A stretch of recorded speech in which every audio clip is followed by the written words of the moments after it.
Now loading podcast, period.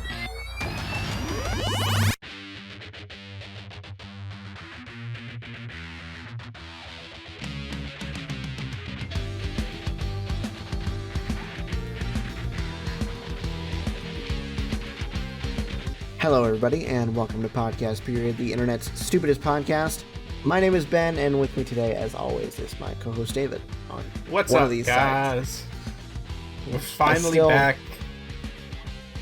Yes, finally back on the video, and I still have no idea which way to point. Is it this way? No, Or that way? Okay. that way. I mean, I guess that helps because you're on this side of my screen when the Skype preview, so I'll just have to remember that. Okay. Anyway. Yeah, I just gotta remember to point towards the wall. So I guess you're the non-existent wall beside me, the non-existent neighbor. Oh boy. Which is pointing the wrong direction because you're technically like way that way. Oh my god. All right. So this episode, we're doing something. I mean, I guess not super different because we did Godzilla vs. Kong last episode, right? Yeah. Yeah. So this episode, we are catching up on Falcon and the Winter Soldier. We're finally tackling the last 4 episodes. Plus, we've got I don't know if we've talked about it on this show before, but David and I are big fans of the band 21 Pilots. We had to have talked about it before because we went to a concert while we were doing the podcast, right? I'm pretty sure. We've been doing this long enough. I'm pretty sure. It's so hard to tell. It would have been in the very beginning, though, because we didn't do it last year, and we've only been doing this for 2 years. Yeah, well, it's because we couldn't do anything last year, Well, even if we wanted. Nobody to. could do anything last year. So, anyways, yeah. So we're big fans of the band 21 Pilots, and they just dropped 2 new singles, "Shy Away" and "Choker." So we're gonna talk about our feelings on that. We're gonna cover any more singles that come out before the album release on May 21st, and then also the episode after that album drops, we're going to be doing an entire album review. So stay tuned for that if you like us are fans of 21 Pilots. But yeah, so first things first, we have Falcon and the Winter Soldier, episodes 3 through 6. Yeah, let's just jump into it. Episode 3, Power Broker. Zemo offers to help stop the Flag Smashers, so Barnes orchestrates a prison riot to help him escape prison. They travel to Madripoor, a criminal sanctuary city island run by the mysterious Power Broker. High-ranking criminal Selby reveals that the Power Broker, hired former Hydra scientist Dr. Wilfred Nagel to recreate the super soldier serum. Selby is killed when Wilson's identity is exposed, and every bounty hunter in Madripoor targets Wilson, Barnes, and Zemo. Sharon Carter, who has been living as a fugitive on the island, saves the trio and directs them to Nagel's lab. They learn he created 20 doses of the serum, which Morgenthau stole. The bounty hunters attack them, and Zemo kills Nagel in the chaos before finding a getaway vehicle. Carter stays behind, and Wilson promises to get her pardoned. The Flag Smashers raid and bomb a global repatriation council storage facility in Lithuania, while Zemo, Barnes, and Wilson search for them in Latvia. Barnes is confronted by Ao, a member of Wakanda's Dora Milaje. So this is a pretty big episode in the series, considering we get Baron Zemo back, or just Zemo in this case. He is a Baron, but he's not referred to as Baron Zemo, even though that's who he is in the comics. So they break him out of prison. They're working with him to try and track down the Flag Smashers, which we now know are super soldiers.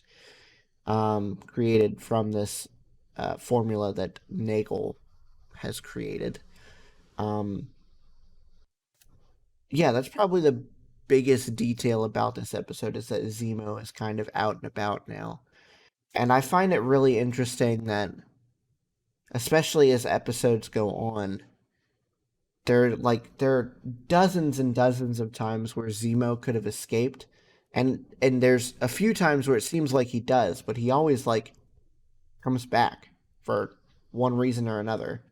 It's very odd. Yeah.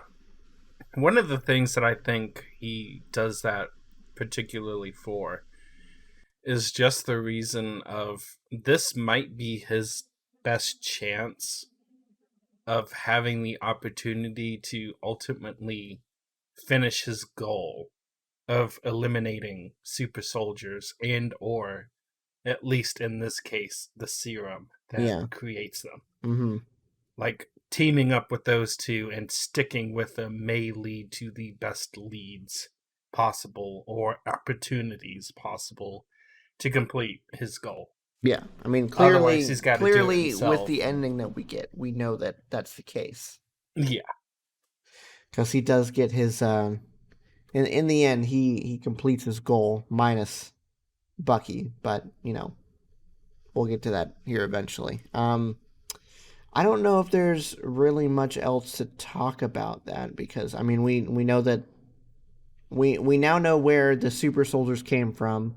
We now know that Morgenthau has some doses of the serum left. We're not really sure how many yet.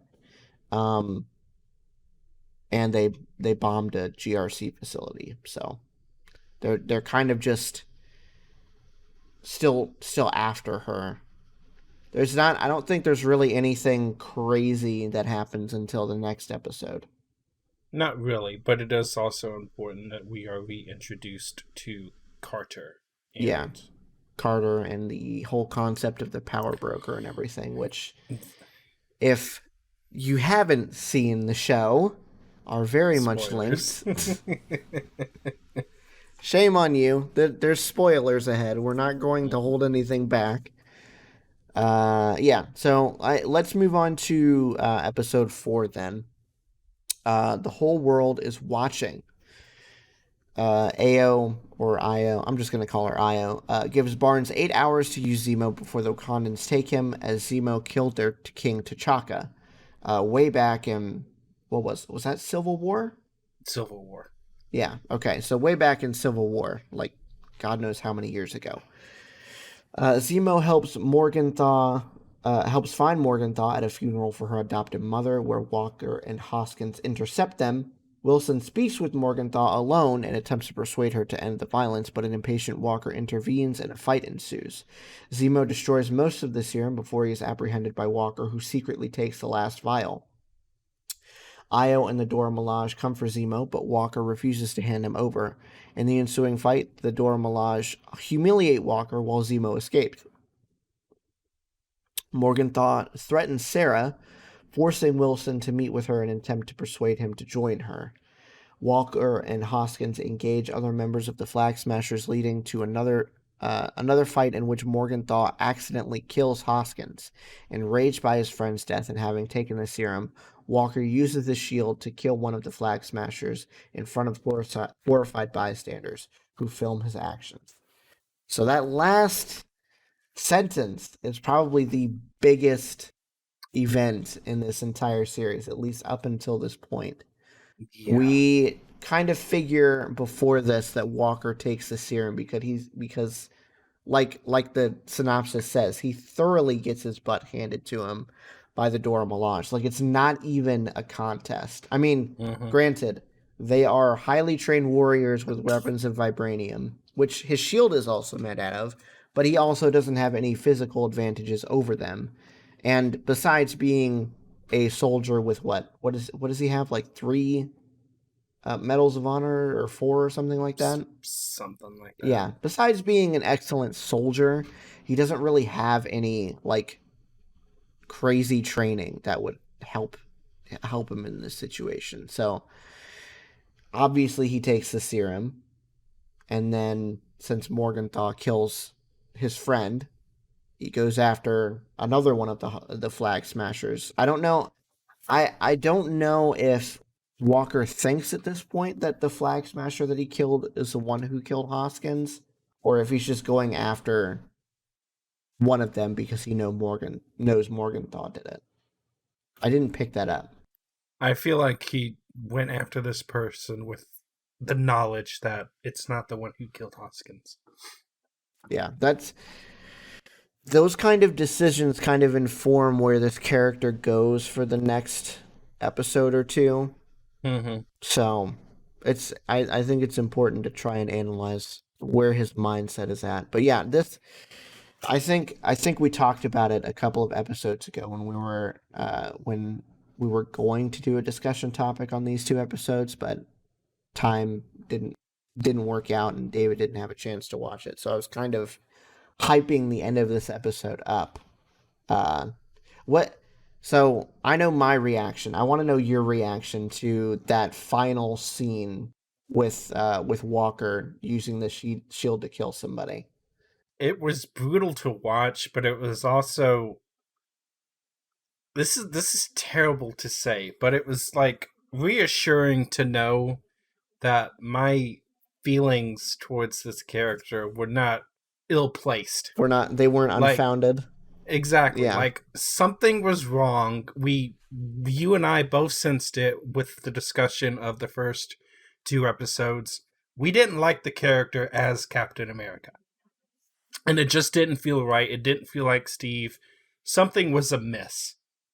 So I'm glad my initial accusations of this not being a worthy character were deemed suitable. Mm-hmm. It's terrible what he did, but it was like, yes, we expose this guy for what he is. Like, I really found it interesting, especially I didn't come to this not conclusion, but this like parallel by myself. I saw it somewhere online, but I find it interesting that the move that he uses to kill this guy, like with the shield above his head, both hands on it, coming right down like this, parallels the move that Cap uses on Iron Man at the end of Civil War to disable the suit.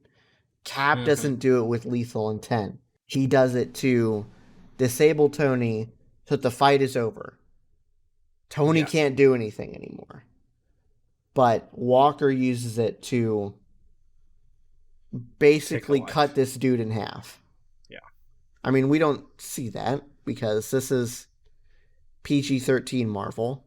But that's kind of the implication. That blood was a good 6 inches, if not more, up that shield. Like, it was a clean line across, like, a good, like, not quite a quarter, so, like, a third of that shield towards the bottom was, like, a clean line of blood from there below. It was... it was pretty good indication of where this shield had stopped. Like, it was whoosh, like, pressed into this person a good bit. So depending on where it was, it could have been a clean cut, or it could have been just, darn close. Yeah. It's not something that we're ever going to know because, again, Marvel at this point is not. It's PG-13 enough that it's not going to show you anything like that, So, yeah, but still, the implication is there, and it's brutal. I also found it somewhat interesting. We get... I don't remember if it's the third episode or the fourth episode, but at one point, Hoskins and he have this conversation. Walker and Hoskins have the conversation about taking the super soldier serum, and Hoskins' comment about just making it more like enhancing the man that you already are. Mm-hmm. It makes you more of the person that you already are. So that makes me call into question, okay, is this some sort of, like, did it enhance the not necessarily the greatest attributes to Walker's character, Or does this call into question more about his past actions? Like, maybe his record isn't as clean cut as we are believed to be led to. Like, is there a more troubled history? Or is I this feel like like the first indication I of feel trouble? like he was always alluding to there was more to those medals than he could let on. But at the Okay. same time, I think part of it was that he feels like he's been kind of wronged by the system, I guess. Okay. I mean, he's got his medals of honor and everything, and he's become Captain America, but he's also not like I think he feels like he should maybe be more honored or something like that Okay. than he is. So Mm-hmm. yeah, but I'm with you. I think this definitely brought something out that was there, but maybe Mm-hmm. not as prevalent as it was before the serum, you know? So, yeah, that's episode 4. Let's move on to 5. Episode 5, Truth. Wilson and Barnes demand the shield from Walker, leading to a fight in which Walker destroys Wilson's wingsuit. Wilson and Barnes take the shield, breaking Walker's arm. Barnes finds Zemo in Sokovia and hands him over to the Dora Milaje, while Walker receives an other than honorable discharge and is stripped of his title as Captain America. Afterward, Walker is approached by Contessa Valentina Allegra de Fontaine. Wilson leaves the damaged wingsuit with Torres and visits Bradley, who states his disbelief that a black man cannot and should not be Captain America. Wilson returns home and helps fix the family boat with assistance from several locals and Barnes, who delivers a briefcase from the Wakandans to Wilson. Barnes and Wilson train with the Shield and agree to move on from their past and work together. The Flag Smashers plan an attack on a GRC conference in New York City and are joined by Batroc, who Carter has secretly hired. In a mid-credit scene, Walker builds a new shield from scrap metal and his war medals. So this one is more about character building than action sequences, I think. We do have the first little action sequence where Walker destroys Sam's suit, and they get the shield back. But beyond that, this is more about Bucky and Sam kind of coming together and repairing their relationship, which I kind of enjoyed. I like the break in the action. You know, you could really get to see the relationship between these two build more than just like a mutual, I don't want to say hatred, but a mutual like uneasiness towards each other, and to like a actual friendship, a mutual respect for each other. Um yeah, I can't think of anything that like stands out to me from this episode as far as scenes go, but I think the whole thing was pretty. I like the episode as a whole. Yeah, I agree with your character building assessment. More than anything else, we do get the little bit of action in the beginning, and just how easy it was for those two to and by easy I mean not easy, because it took a lot of doing for Wilson and Barnes to be able to get that shield away from Walker. Mm-hmm. The the whole thing just, it was good. It just didn't do much for the action, which is fine. I like the character building more than anything else.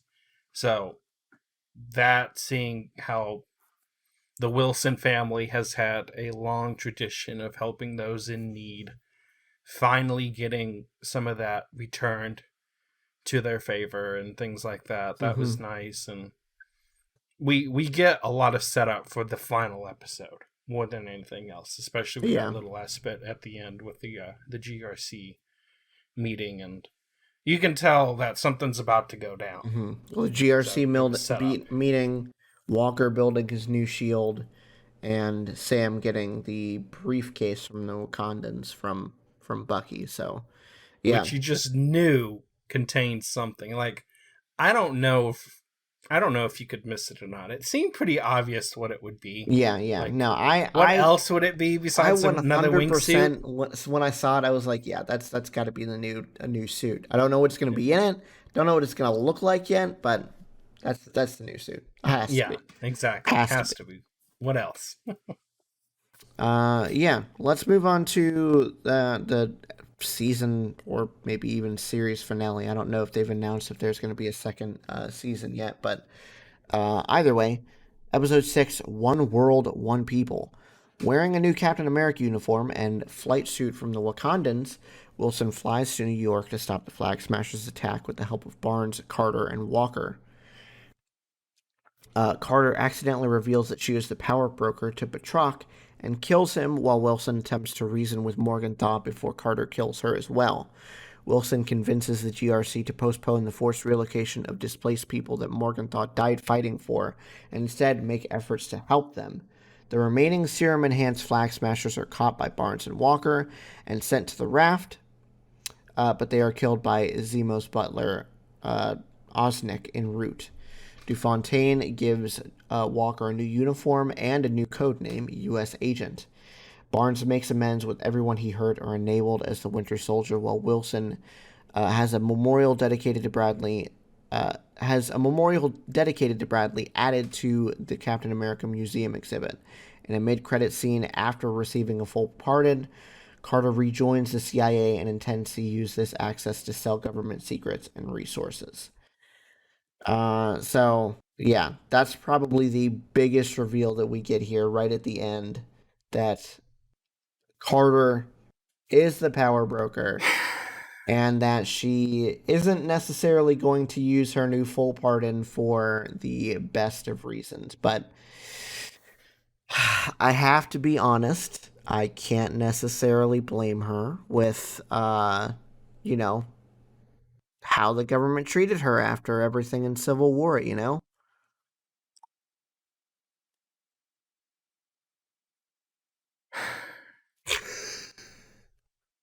Okay, well, we'll travel back to that. We'll travel back to that.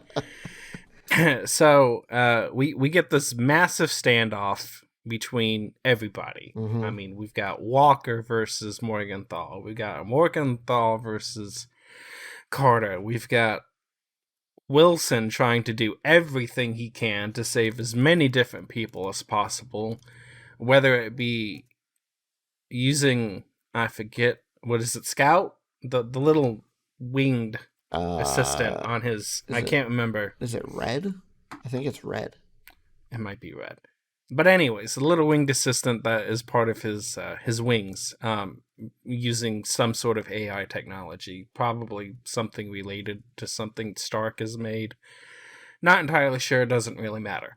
To flag that somebody else is a pilot in this helicopter so that he can save everybody in that helicopter by taking out the nefarious pilot involved, and the whole thing is one giant ruse to get them out of the building and then execute them at another site, which I wasn't entirely sure what her plan was. See, Morgenthau the entire time, she seems like somebody who is doing it for the right reasons, but she's going about it in the entirely wrong way.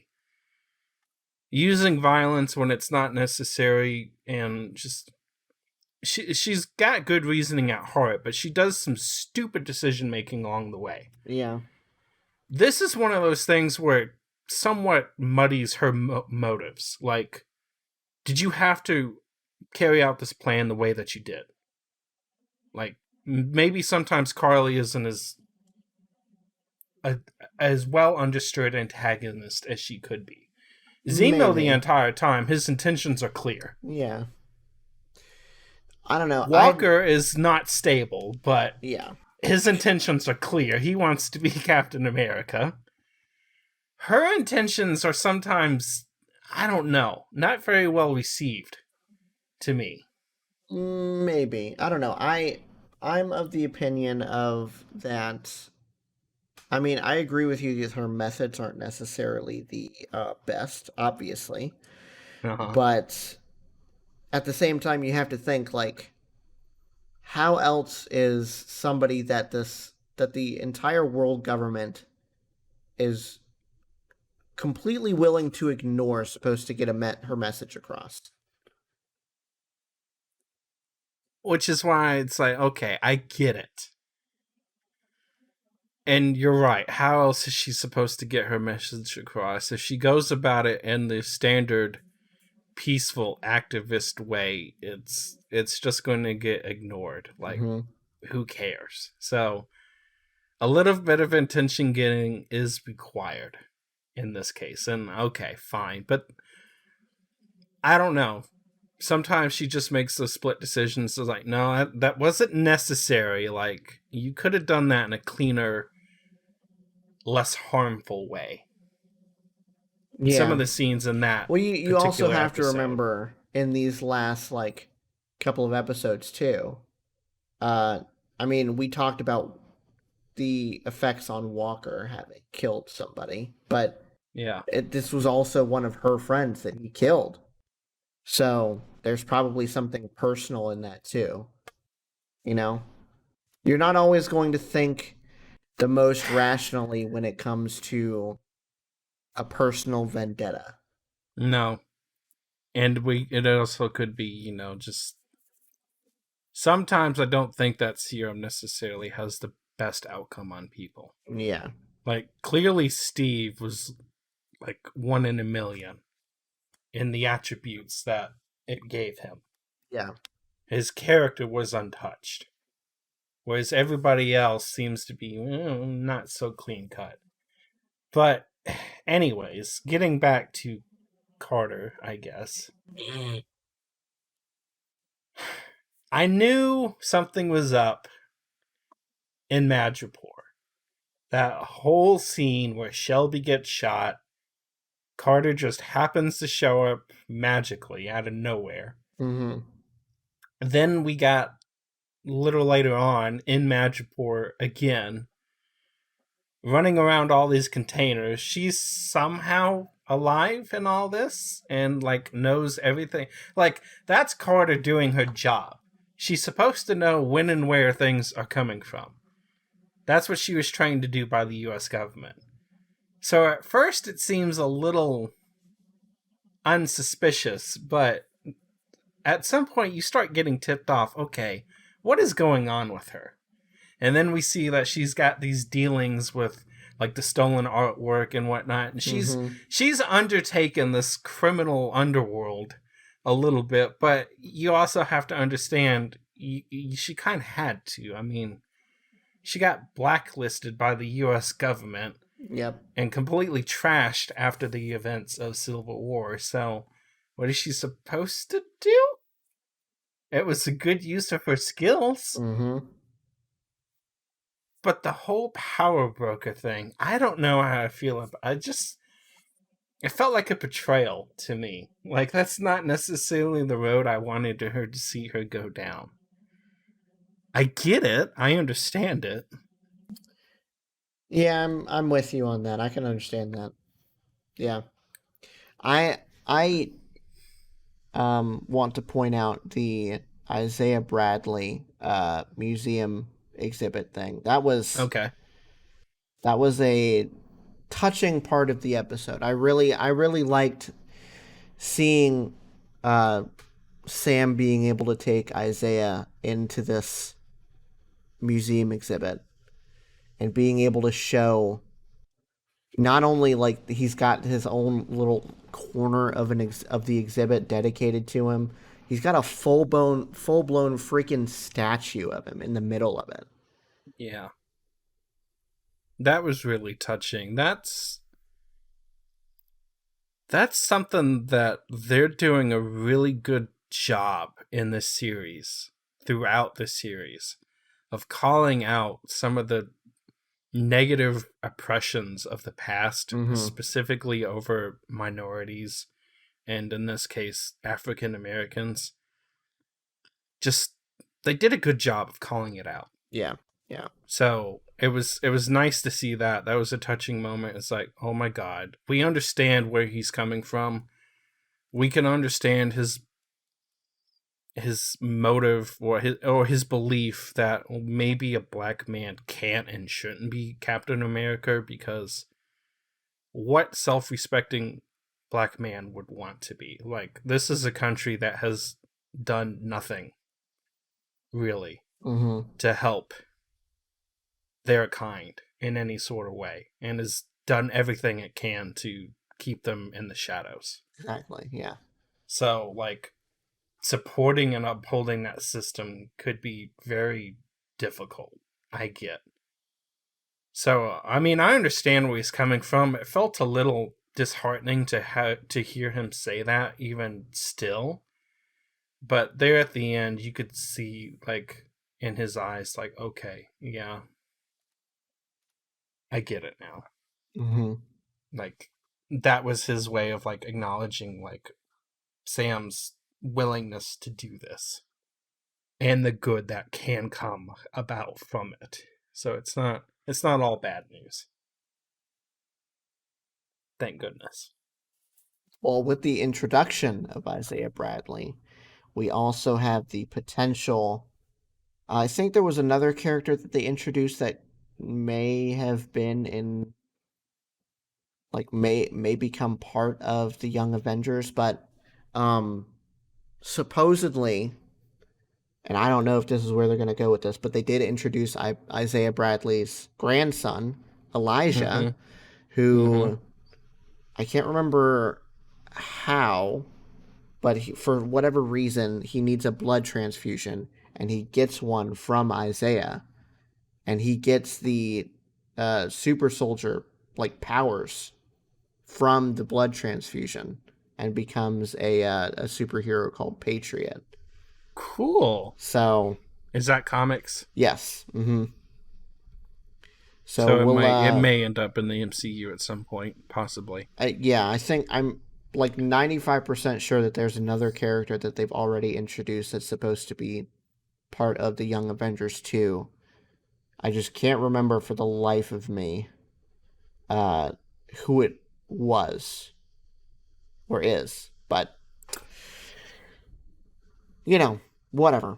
Yeah, so we'll have to look out for that. I'm excited for all the new MCU stuff coming out now, because we've got Black Widow, we've got Shang-Chi, which we're going to watch a trailer for here in a little bit, and a few other things. I could have sworn, and Loki. We've got Loki coming up in, like, June or something like that, right? Something like that. Yeah. They seem to be coming fast and furious, but that's probably just because it's the only blessed thing we've gotten. Yeah. Like, I don't think this was originally the timeline that they were going to quite follow. Oh, yeah, no. Well, we know that they were going to release Black Widow last year until, all that junk happened, so. Exactly. I mean, it's not. I mean, I don't think the delay of Black Widow has really changed their plans all that much, because honestly, you could release Black Widow whenever, and it wouldn't make a difference to the MCU timeline at large, at least moving forward. So absolutely not. It's done deal. It's prequel basically to everything we've already seen. Yeah, so exactly. So it's not likely to make a hoot spitter difference. I just feel like that these particular mini series, limited series, whatever they're going to call this, because we haven't really gotten a solid answer to any of them so far. They just feel like they're coming quick and fast, and it's probably just because, this is what we got, and we can release these now without anything else being too kerfluffled in the shuffle. And just one after another, because there's nothing else to space them out. Yeah. Because it is a little monotonous that this is going to be the second, and then we're going to have the third series before long, and then maybe even a fourth one before we ever get another movie that actually means something. Yeah, I don't know what they're. Let's see. Marvel release schedule 2021. And by meaning something to the MCU at large, people, before anybody gets upset, I'm not saying that Black Widow doesn't mean anything, because it does. Just that it means nothing to the current timeline. Which has been nothing but, post 2 weeks snap? Yeah. In WandaVision, and only not too much longer after that with this movie. Well, series, I should say. Okay, so we have Black Widow coming out here soon. And then I guess they're doing... It's the Loki series right after that. And then Shang-Chi would be the next actual Marvel movie. And then the next one after that would be Eternals. But that's coming out in November. So we've got... Okay, so Loki is the next series. And then Shang-Chi is the movie after that. And then we've got What If, which is another series that I don't think necessarily factors into the MCU at large. It's just like a... well, it's like What If, you know? I don't know what else to say to that. And then Miss Marvel is another series. And then Eternals. And then we've got the Hawkeye series coming at the end of the year. It looks like. Oh, jeez, I almost forgot about Hawkeye. Yeah. Oof. It's ridiculous, That's right? going to be really interesting to see. Mm-hmm. Especially after Black Widow. Like, there's still a lot of people that may be salty about how that entire scene played out with Endgame between these two characters. One of them's going to get written off. How do you go about it? I don't know. That one might be a little emotional. We'll have to see how it plays out exactly. Yeah. Like, I want Black Widow back. Something like that. We'll shall see. Yeah. All right. Well, let's stop talking about Marvel and get into the 21 Pilot sequels. Singles. We'll watch Shy Away or listen to Shy Away first, and then we can do Choker. I figured I linked the videos in the Discord. I figured we could just listen to them once and then give our opinions if that's good with you. Okay. So we'll do Shy Away first. Don't you shy away. Manifest the ceiling when you shy away. Searching for that feeling just like an I love you. It isn't words like a song he wrote. It's never heard. Okay. We were talking about this song earlier in reference to the second single that came out. I think I liked this song a lot more than I thought I did. It is definitely like I've definitely like caught up to it, I guess. It took me a little bit, and it definitely I think took me a little bit less time than it did with Level of Concern, only because I didn't listen to Level of Concern that much before that never-ending live stream that they did. But I like this a lot. You took the words right out of my mouth. Like, okay, so Level of Concern, the first time I listened to it, I didn't necessarily like it.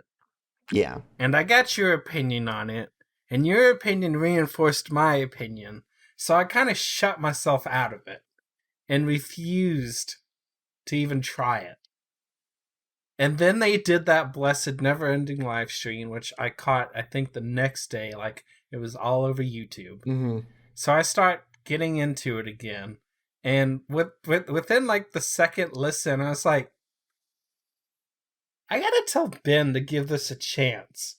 Because it really grew on me. And then the next time we talk about it, I think it was when I came down to Florida. You were like on the same opinion I was. Yeah. Like, we were both getting back into it. It's like, okay, well then that's not a conversation we're going to have.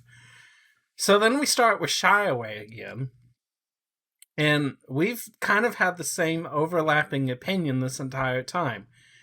It didn't necessarily work at the beginning. Mm-hmm. But the more I listen to it, it's taking more than it did with Level of Concern, which is a little bit opposite of what you said.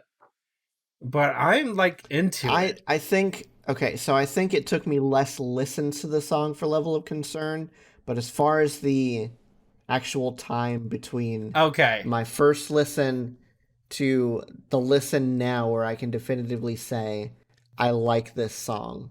Yeah, because you and I were both Yeah, like really I into think- it just now. I think the Level of Concern had to have been like a good.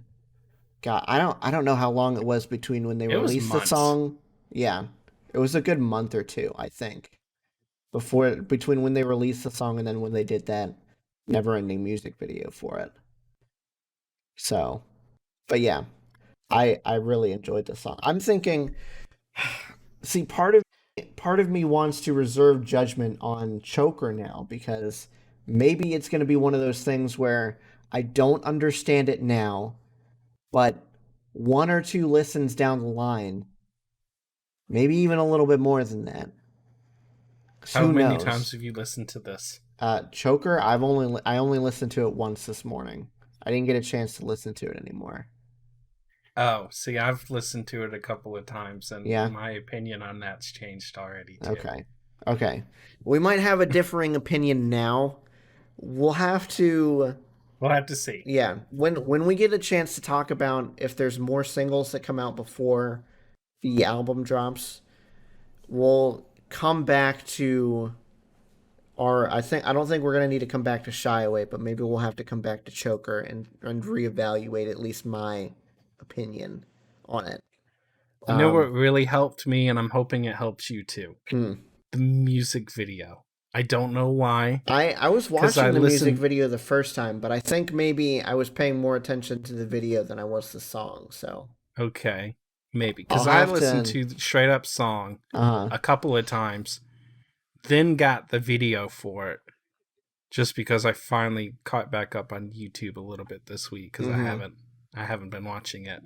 And of course, it's like one of the top 2 things on my recommended list, because freaking anytime something drops from these guys, it immediately invades my recommended list, which is a good thing, but it means I miss nothing. yeah. And it's like, okay, well, let's see what the video's about. I don't know. It changed my mind a lot. It really did help a lot. Okay. All right. Well, let's listen to Choker, and then we'll get back with our opinions on it, shall we? I know it's over. I was born a joker. Nobody's coming for me. I see no volunteers to co-sign on my fears. I'll sign on the line. Okay. So I definitely like it more the second time around. I didn't watch the video. I was looking at the lyrics that are below the video. Mm-hmm. So I don't know if I'm still necessarily a huge fan of that initial instrumental, but man, when that chorus picks up, The chorus seals the Mhm. deal. yes, I'm sold on the chorus. yes, The verses, but that's always the case with their verses for me, because he gets into that plain, I don't want to call it plain, but he gets into that more like speak to sing type of singing. Like he's saying the words more than he's singing the words. Mhm. And sometimes he goes so fast with it, I have a trouble picking out what he's saying in the verses. I That's have fair. a hard time with it a lot of times. And some of my favorite songs, I've had to delve back and learn the verse before I could truly appreciate the song. I think one of the most notorious things for me is the lead and the lead and the lead, all that back and forth. And God, what's the song? Chlorine. Chlorine, yes. I had to pick that apart so much because the verses were so. And now, as long as I don't have to recall it from the top of my head, but I'm like actively going along with it. Mhm. I can spit it out no trouble and not get tongue tied at all. But in the beginning, God, the verses on that song killed me. But I love the chorus, Mm-hmm. so I was okay with it. This one's the same way. Like, I've got to pick through the verses a little bit, and I'm not sure I like the opening instrumental either. When we get into the parts, like that part's okay, but the initial like plucking or whatever it is, I don't know. Yeah. But the chorus has got me sold. Yeah. The chorus and then the ending, like little. I don't know if I want to call it a rap. It's more like a spoken word poem, I guess. At that point, it's not. Yes. It's not like a levitate sort of song, but I mean they've done that before on other songs too, where it ends with like this little spoken word sort of thing. But I like it. I like that a lot. Yeah. So Yeah. I don't know. I'm coming around to both of these pretty I quick. think I'm already sold on Shy Away. Like I'm good. I'm good on that. I just have to I have to listen to Choker a couple more times, I think. Yeah. So. I mean, and like we were having a conversation about this last night. We were getting into one of our famous texting sessions that gets a little out of hand at times with the amount of messages we send back and forth at times. But it didn't bother me that I was not necessarily on board with the singles at first, because the same thing happened with Trench. We both liked Jumpsuit and Nico and the Niners.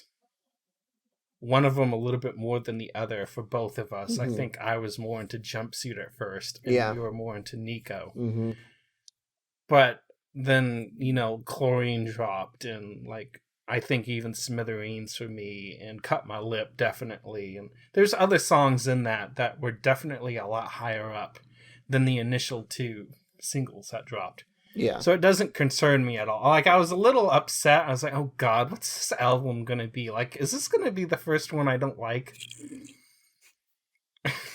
Yeah, But that's now kind I'm of not that's kind of worried what about I it. was thinking. But I think considering when it releases and the time between that and the time that we have to record the next episode, we'll get enough listens in that we can kind of get a feel for how we like not only the songs themselves but the album as a whole. So, yeah. We'll finally, once that comes out, we'll finally get to do another album review. I've been so annoyed that I haven't been able to find another one for us to do. But there's been nothing that I wanted to like listen to. Yeah. That's you know what new. I got mad at YouTube for a second too. Mm. You go into our dashboard for our freaking creator dashboard for Podcast Period, and the first 20 episodes aren't in there on the creator dashboard. So I was looking to see if we had done a review of like Trench or something, because that'd be the most recent one, and it didn't look like we did. But the first 20 episodes wasn't there, so I had to go back to my account and then go to our channel, looking at it like an outsider. You can. There's And then they're all It was there. probably It's just like, on another why? page. It only shows so many on one. It could be. Yeah. I didn't see a second page, but maybe that's it. The dashboard sucks. Yeah. It's not the Really greatest does. thing in the world. So we finally might have a freaking 21 Pilots review. I can't believe we don't have one. Well, Trench came out before we started the podcast, I think. I'm surprised we didn't go back to it though. I was honestly considering something like that if nothing came out for a while, because after Circles, or not Circles, what was it was Circles. That was the Mac Miller album, right? Circles was Mac Miller, and then we did Hollywood's the Post Malone Bleeding. one. Hollywood's Yeah, Bleeding yeah. before that. And those are the only two we've been able to do, because Mhm. it's been forever. Circles has been out for like a year and a half now. Yeah. And Or we did something that. like that. We did that, what, like maybe 2 weeks after the album dropped? Or Yeah, something it did like not that? take long at all. No. Maybe a month. Probably closer to a month between the episode being released, but Yeah, yeah. But it even was still. really early on. Yeah, I was seriously considering it if something hadn't happened. If this album news hadn't happened, I would have been like, man, maybe we should just go back and do like Vessel or something like that. Or Blurry Face. But yeah, so we're gonna do that once that comes out. But for now, let's get into our final section of the show, our trailers. So we actually have a few pretty decent ones. We're going to do, like we said before, Shang-Chi and the Legend of the Ten Rings. We've got a trailer for Luca. We've got another trailer, a second trailer for Fast 9. Plus Hitman's Wife's Bodyguard and Marvel's MODOK, which is going to be a series on Hulu.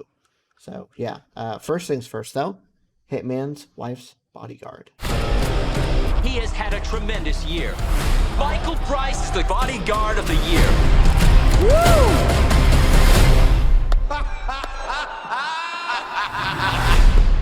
Is he a relative of yours? God, no. Darius Kincaid, the hitman, wanted for like a zillion murders around the world. And how often do you have this dream? Just once. Well, that's not A night. right. I'm thinking you need to forget bodyguarding. I'm officially on sabbatical, and to be honest, I don't know why I didn't do this sooner.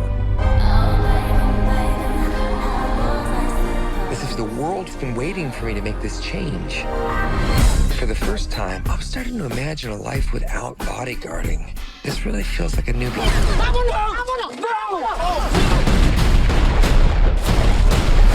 Don't I know you? The mafia took my husband. Kill them.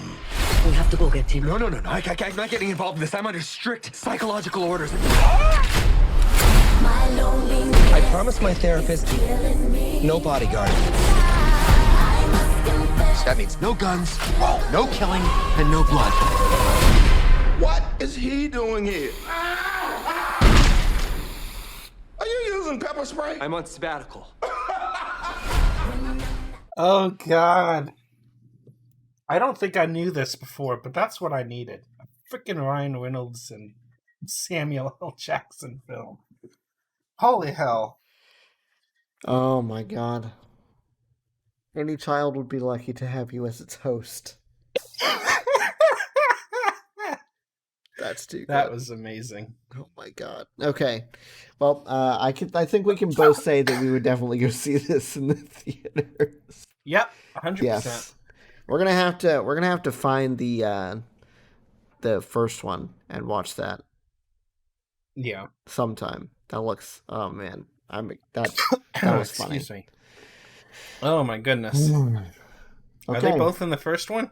Yeah, it's Ryan Reynolds and Samuel L. Jackson. Why the hell did we not see that? I have no idea, David. I don't know. Shame on us. Okay, well, that's Hitman's Wife's Bodyguard. Let's move on to Shang-Chi and the Legend of the Ten Rings. I gave you 10 years to live your life. Now you see me rise. And where did that get you? You walked in my shadow. I trained you. So the most dangerous people in the world couldn't kill you. Son, it's time for you to take your place by my side. You better watch out, 'cause it's my time. That's not going to happen.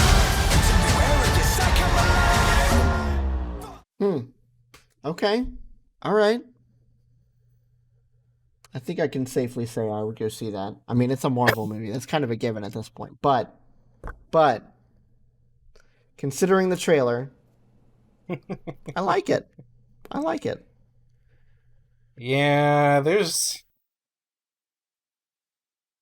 bound to be a Marvel movie that I don't want to see at some point, right? I mean, probably. Let's be honest. But this isn't No. one than that. I was a little concerned, to be honest. It felt like it was going to be too much like other movies Mm-hmm. that I don't want to watch like Mortal Kombat for whatever reason. It's like, well, maybe I'll watch it, but I don't know. This just based on the trailer, it kind of feels like Marvel's, at least a Marvel sort of take on those like highly stylized Hong Kong martial arts movies. Because you can kind of see the same sort of stunts in the trailer. Like the some of the martial arts are kind of floaty. Yeah. But a lot of it is also kind of grounded, which is why I say it's a Marvel take on it instead of like a straight up Marvel Hong Kong action movie. So I don't know. We'll have to see how much of an influence that takes. I wouldn't mind if it took a good portion of it, because I like those kind of movies. So. Yeah, see, I've never been big into the martial arts films. Well, I can't say that I have seen one all the way through, but I have watched. Have you heard of Corridor on YouTube? No, don't think I have. So they're a channel. Their main channel is like full of shorts, like with crazy special effects. It's all based around VFX. And they have a secondary channel called Corridor Crew, where here for like probably the past year, maybe year and a half or something, they've had a reaction series. So they have VFX artists react, and they have stunt people react. So they're primarily VFX artists in their office, but they bring in a stunt person from Hollywood. Like they had, can't remember the dude's name, but he was the stunt double for Chadwick Boseman in Black Panther and Civil War.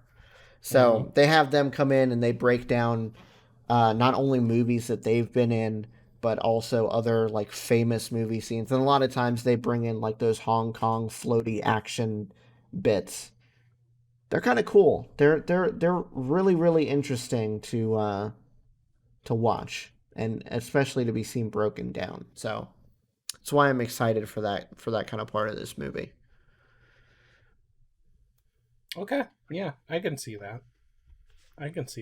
It looks interesting. Yeah. And, it's Marvel, so that influences my decision on whether or not I'd want to see stuff. Based on the trailer, if I didn't know it was Marvel, it would probably be a rate for rental for me. Yeah. But because it's Marvel, that influences my opinion. It's honestly going to be a rate for rental, because I'm not going to go to see it in theaters. Well, yeah. Unless we happen to be together, which probably not going to be the case. But I mean, let's be honest. Between you working and me also working and having 2 children, we don't have any time, nor really the want to go to the theaters anymore. No. Oh, man. Just wait for it to land on whatever it's going to land on. Exactly, yeah. It'll be on Disney Plus soon enough anyway, so. All right. I'll watch it then. Well, let's move on to our next one. Luca. I think this is a Disney film. Wow. Luca. That was hard to watch. You, coming?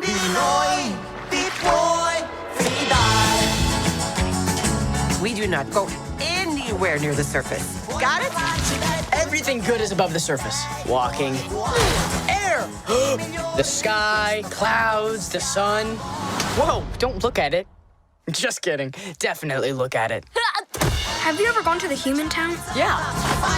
I'm kind of an expert.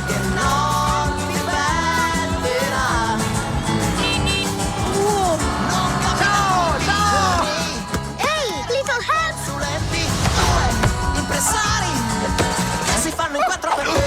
Someone got lucky today. Hey, leave them alone!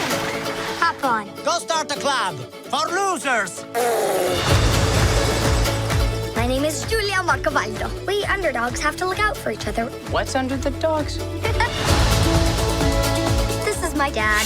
What do you think he kills with those? Anything that swims.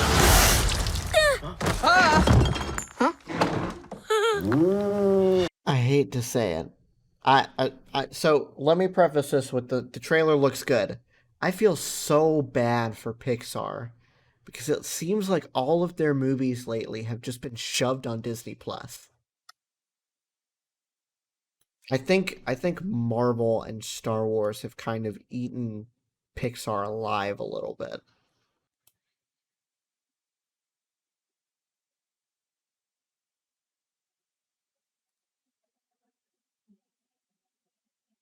What's the last thing that they had out in theaters?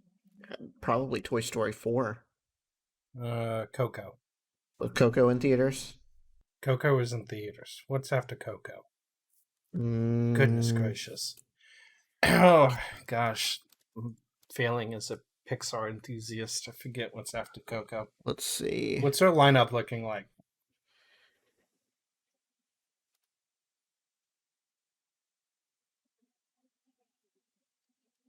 Why can't you just give me a list of them?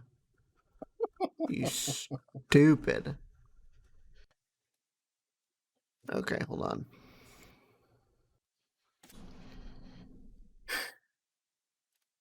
Pixar movies. List of Pixar films. Thank you. There we go. Okay, so... No, I was right. No, okay, Onward. Onward was in theaters. Oh my god, Coco is before Toy Story 2. Yeah, Coco, it was Coco, 4. and then Incredibles 2, and then Toy Story 4. But Good Onward God. Onward was the last one in theaters, because that was right before the pandemic, I remember. Or, like, right as it was starting. And then Soul was Disney Plus only. And now Luca is too.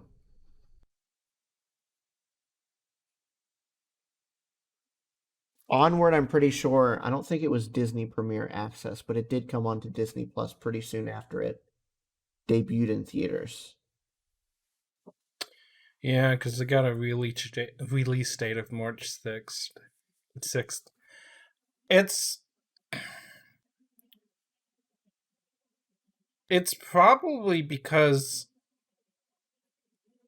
and I don't know if this is because they've got more people, or if technology has gotten better to where they can produce these things faster.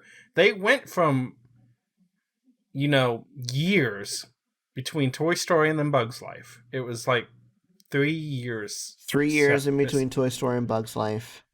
A year almost yearly after that. That and Toy Story 2. 2 in between Toy Story 2 and Monsters, Inc. Another 2 in between that and Finding Nemo. 1 until The Incredibles. 2 until Cars. 1 until Ratatouille. 1 until WALL-E. 1 until Up. 1 until Toy Story 3. 1 until Cars 2. The next 2-year gap is in between Monsters University and Inside Out from 2013 to 2015.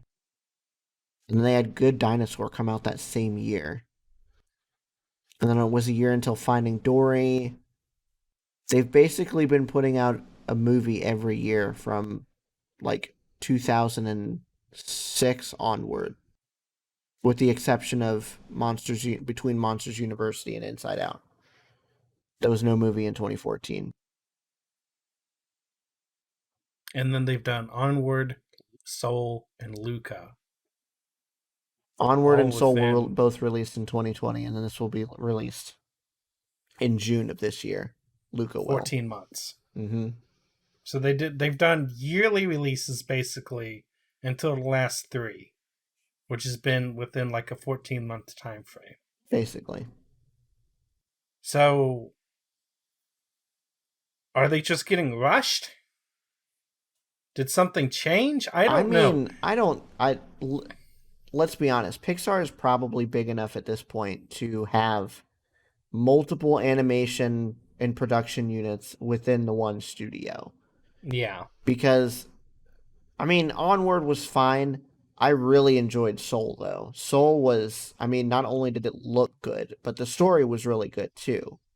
So Soul was a lot better than Yeah. Onward, in my opinion. yeah. Out of the last few years, I would say Inside Out, Soul, Coco, Coco was really good. Yep. and arguably Toy Story 4, but not really. I'm mad at 4 because we should have left it at 3. Yeah. 4 was 3 was the perfect ending. 4 was okay, but I think they should have left it at 3, like honestly. What 4 did accomplish is the sheer beauty of the film. Mm-hmm. But that's And it about also it. ruined the fake out ending in Toy Story 3, because if you know the existence of Toy Story 4, then you know that they're not going to die when they're in the stupid incinerator. But they had a nice ending after the incinerator. Yeah, I know. But, okay, the reason why I'm mad about that is Okay, because explain. somehow my wife had not seen Toy Story 3 up until like a month ago. What? Yes. Legit. She saw Toy Story 4 before she saw Toy Story 3. That's blasphemy. So I was very annoyed that she couldn't feel the same emotion as I did when I first saw that scene, because I was legit tearing up when I thought they were going to die in that incinerator. Okay. I will grant you that. That is not something I was expecting, nor would I ever experience, because I did watch that, obviously, first, and I did cry. Onward, not so much. Yeah. Soul, I think I teared up. A little bit. Inside Out had me bawling in the theater. You Yeah. and I went and watched that, and I don't know if you did, but I know I started crying. I definitely teared up a little bit. Yeah. But everything else the last decade or so has not been that great. Yeah. So I'm hoping their that output this is has another been, one of the good ones. Their output has been kind of not, I don't want to say iffy, but it's been like off and on, I guess. They have good ones and they have bad ones. I mean, we went from Up, we went from Ratatouille, WALL-E, and Up after Cars, which was Oh yeah, not Ratatouille is still one of my favorite Pixar movies of all time. I love that movie. And then we got Toy Story 3. I've still not watched Brave, which I've heard is really good. It's I haven't think watched I've seen it like once. I mean, it was all right. I don't think I was the target demographic for that movie necessarily. I don't think so either. Monsters University I did not see. That one was also okay. Not I would say it was an unnecessary prequel, but it was still fine. And then we got Finding Dory, which was a terrible sequel to Finding Nemo. I saw that once and I haven't seen it again. Cars 3, one which shouldn't movie have existed. one movie on this list I still haven't seen once is The Good Dinosaur. Still haven't seen it. That one's a tearjerker too. Yeah? Would you say it's worth watching? I would. Okay. But I'm not sure you'd enjoy it. Because it is a little slow. It doesn't quite have the same emotional impact as the rest of them. Okay. Maybe one day I'll watch it, but I don't know. I keep seeing it on Disney Plus. I'm like, yeah, that's the one Pixar movie I haven't seen, but it's never like stuck out to me. It's never ever made me want to watch it, you know? Not even There's only 2 I haven't seen. I gotta remedy that. Monsters University. I haven't seen. See it. I guess I haven't It's seen like, Cars 3 either, but that's one that I never plan to see. That's a given. Yeah. Did you see the second one? I probably saw it on Disney Channel at one point or another, but it wasn't one of those ones that I sat down to actively watch, you know. Okay. Anywho, we got a little deep in that one. A little bit, yeah. Did we give this a? I don't think so. It looks good. I'd probably wait for a rental on this one if we're going by our thing, by our rating system. I would say a rental. Yeah. I will see it. I mean, it's a Pixar movie, so I will see it. It's it. Pixar, and it's going to be free on Disney Plus, so it's not really a reason not to watch it. So, yeah. Okay. All right. Our next trailer is for Fast 9. Trailer number 2. The world has a way of changing. And we change too. There are moments that separate us. But we always come back together. We heard y'all needed a little love out here. Y'all ever thought about the wild missions we've been on? We've taken out planes, trains, tanks. I'm not going to even think about the submarine. And now we got cars flying in the air? Who is he? Jacob is Dom's brother. Been a long time, Dom. Little brother. You always say never turn your back on family. But you turned your back on me. Now your little family is in my world.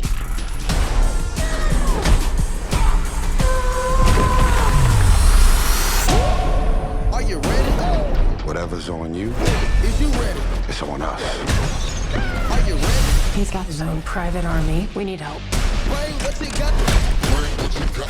Bring what you got. No way. Is you ready? Whole squad ready. So how do y'all want to play this? Fast. We going. We going. Whole squad ready. Okay, this is a bad time to mention this, but I don't drive. Okay. I am all in for this franchise's ridiculousness, but I have 2 questions. One, go ahead. Where in the world did Han come back from? Or what is his name? Is it Han? Something like that, yeah. Whatever. Where did he come back from? He was dead, wasn't he? No. What do you mean no? He died in Tokyo Drift, right? No. Are you sure? God. He was in the 5th one. I'm pretty sure he was in the 6th one. I'm pretty sure he was in the 7th one. No. I know he was in some prequels. But hold on. All right. We gotta look this up and settle this, because I'm like 99% sure that he died.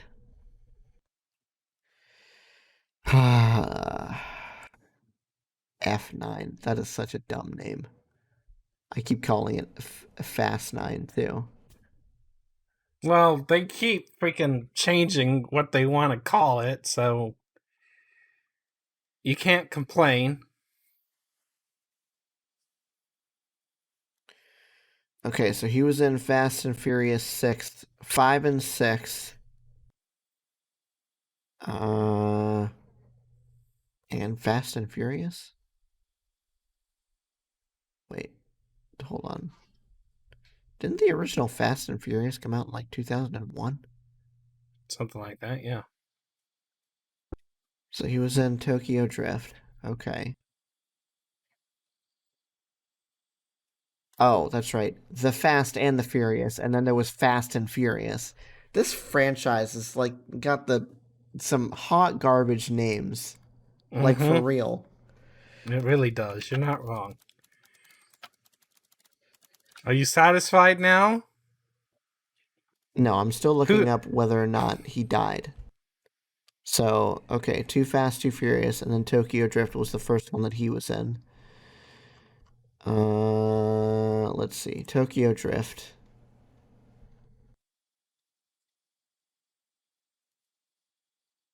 Oh, this is the third film released in the franchise. It has been retroactively placed as the sixth, with the subsequent 3 installments being set in between Too Fast, Too Furious and Tokyo Drift. So, Fast and Furious, Fast 5, and Fast and Furious 6 are in between The Fast and the Furious and Too Fast, Too Furious. They were all prequels. He died in Tokyo Drift.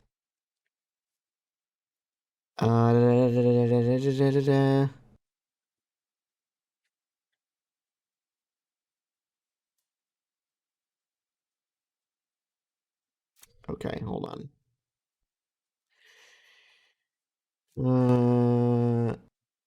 Yeah, Han's car is T-boned and the car explodes before Sean has a chance to save Han.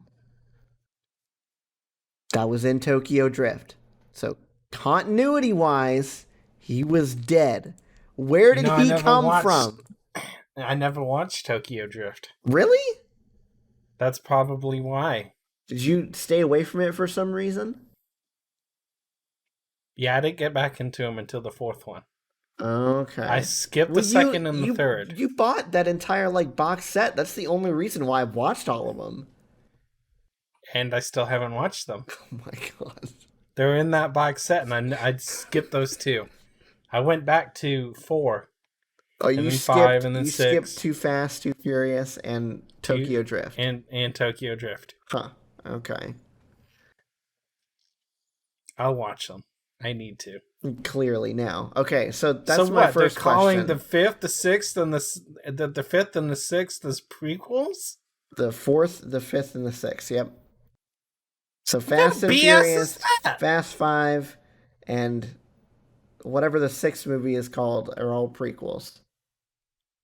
How the hell are you supposed to keep up with this damn series when they do shit like that? If the naming conventions weren't bad enough. I don't know. I just watched the bloody movies, damn it. And then my second question is, Dom has had a brother. Why have we not heard about him this entire time? See, we keep bringing in the damn brother. We brought in freaking Shaw's brother or whoever. Like, give it a break. Who are these people we've never heard about before? I don't know. I just wish The Rock was back. I mean, he was in Hobbs and Shaw, and that was a fine movie, but come on now. Yeah, I'd like to see him back too. I am glad that we addressed a major complaint from the first trailer, and that was, what in the hell is going on with these weird physics? Oh yeah, these cars going sideways through a building, and this giant truck getting flipped over in some unrealistic, what kind of baloney is that? Magnetism. You can explain anything away with science and magnetism. Magnets, how do they work? Nobody knows. Anyway. So that makes sense. All right. So I guess. I would have to say in the theaters for this one. I would definitely go watch this. I've fully accepted the ridiculousness of this franchise at this point. There's just no going back. No, absolutely not. And you know what? If that's what you like, fine.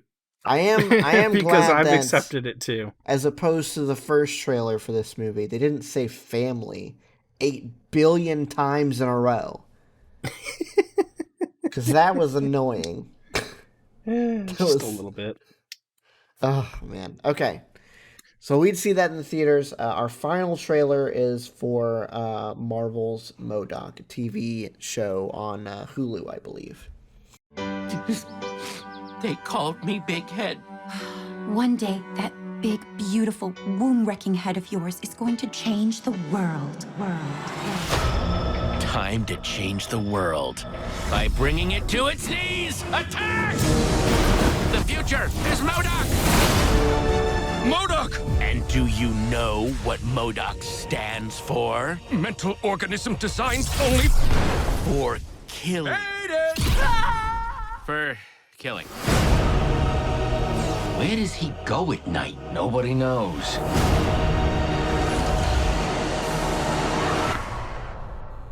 Oh, no one took the cans out? Come on! Ah, shit. We have to tell the kids about us. Kids, she's lost her mind. You have to stop her. MODOK, what are you telling the kids? I'm comforting them. And if you tell her I said any of this, this will be one of the many divorces where it is the kid's fault. So my first question was going to be, before we watch the trailer, why isn't this on Disney Plus? Do you understand now? I fully understand now. I don't know if Disney Plus would necessarily be very friendly to this sort of Marvel content. You know, that makes me wonder, though, is Deadpool going to be on Disney Plus?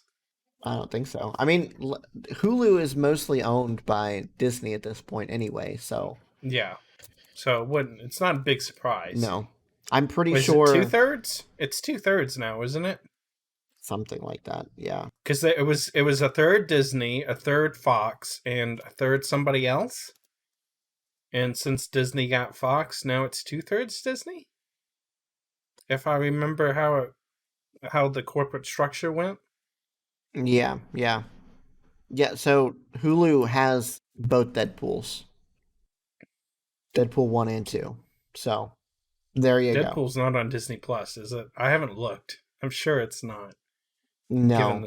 I'm pretty sure how they're doing it is Disney Plus is going to be for their more family-friendly content, and then all of the adult stuff is going to go on Hulu. Hulu. Mm-hmm.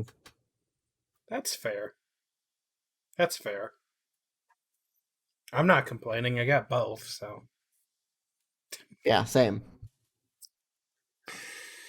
If only the Disney Plus bundle had ad-free Hulu and not ad-supported Hulu. Yeah, if included.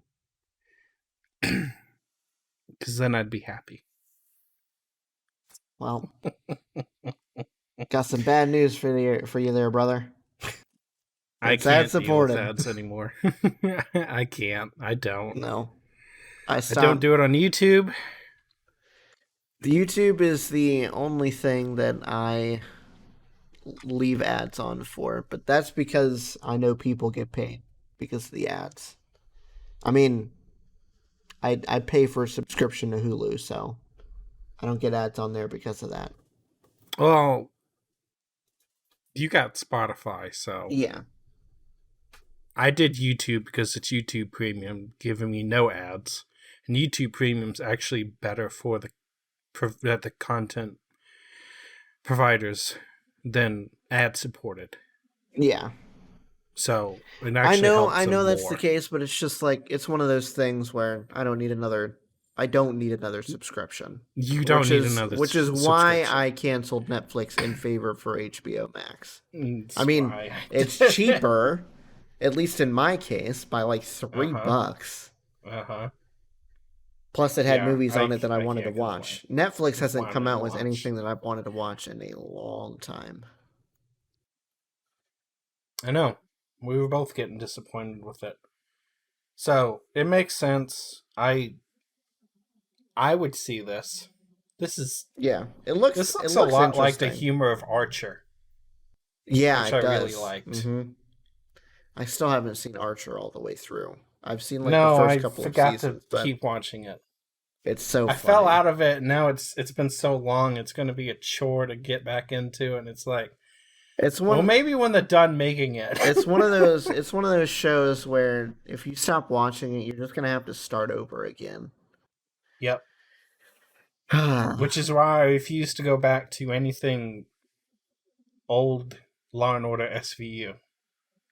Like, I've watched it all from the beginning, to current, and I cannot go back and start rewatching other stuff because it'll just mess me up really bad.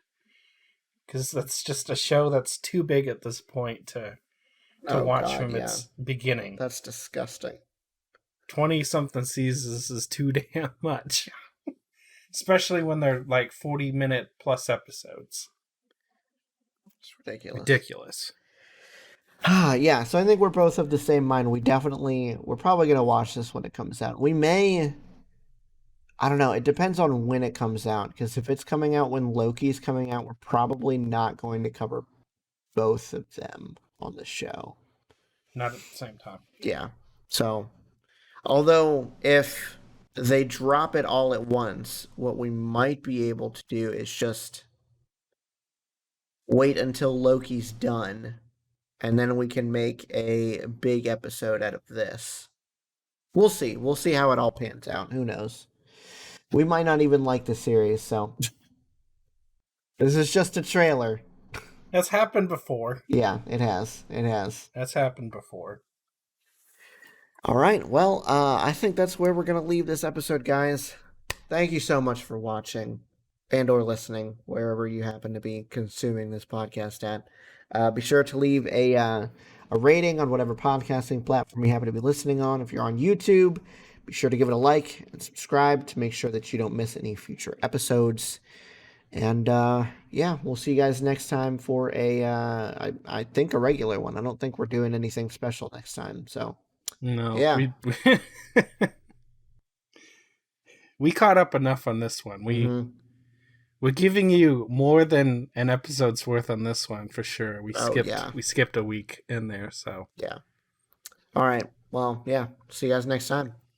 Bye-bye. Bye, peeps.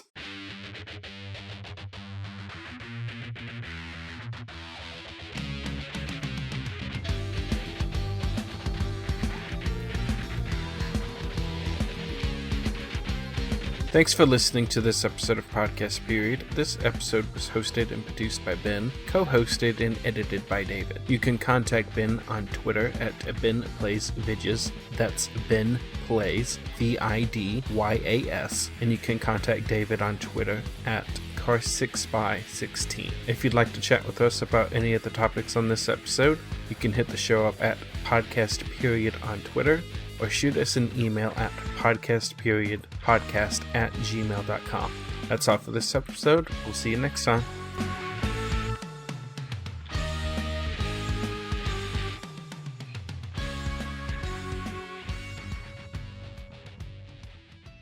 This was a Nerdgasm podcast production. Well, that was another in a long series of regrettable life choices. Served at nerdgasmpodcast.com.